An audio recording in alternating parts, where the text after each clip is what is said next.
नमस्कार सबैजनालाई। हामीले अगाडिको भिडियोमा चाहिँ जसरी सबै सब्जेक्टको चाहिँ इम्पोर्टेन्ट क्वेसन्सहरू डिस्कस गऱ्यौँ, तिनीहरूको सोल्युसन चाहिँ डिस्कस गऱ्यौँ।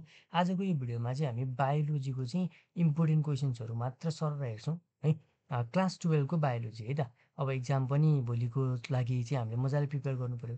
तर अरू सब्जेक्टभन्दा बायोलोजीमा चाहिँ हामीलाई के एकदम बेनिफिसियल छ भने चाहिँ अरू सब्जेक्टलाई चाहिँ हामीले एक दिनमा पढ्दाखेरिमा अथवा 2 दिनमा पढ्दाखेरिमा एक्जामको अगाडि अलिकति नभ्याइने टाइम थियो नि त। जस्तै फिजिक्स, केमिस्ट्रीहरू अनेक न्युमेरिकलहरू प्र्याक्टिस गर्नुपर्ने थियो होइन, कन्सेप्टहरू धेरै थिए।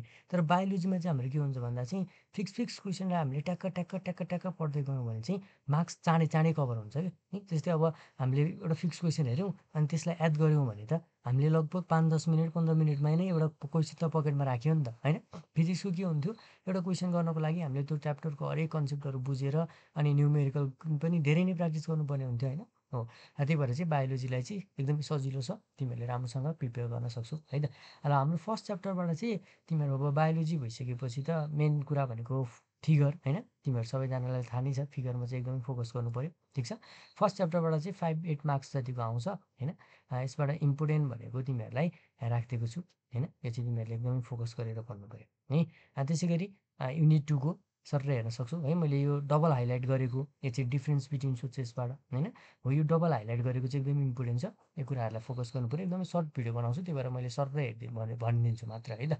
ल त्यसै गरी युनिट 3बाट तिमीहरूलाई अलिकति डबल हाइलाइट गरेको डिएनए भयो होइन, आरएनए भयो हो, यिनीहरू चाहिँ एकदमै इम्पोर्टेन्ट भयो। डबल हाइलाइट गरेको चाहिँ हेर्न सक्छौ होइन।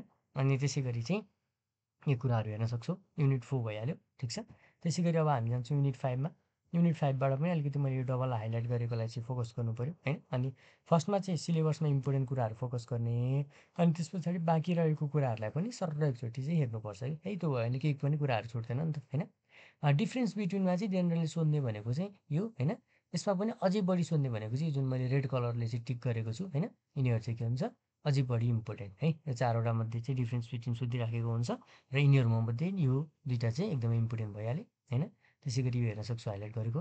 च्याप्टर 7बाट पनि धेरै डायग्राम बनाउने टाइपको क्वेसनहरू होइन, यो चाहिँ तिमीहरूले हेर्न सक्छौ।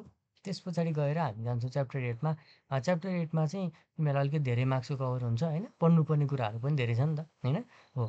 अब यसबाट चाहिँ अलिकति इम्पोर्टेन्ट भनेको चाहिँ यो स्ट्रक्चर एन्ड फङ्सन्स अफ आइज होइन, यो कुराहरू हेर्नु पऱ्यो।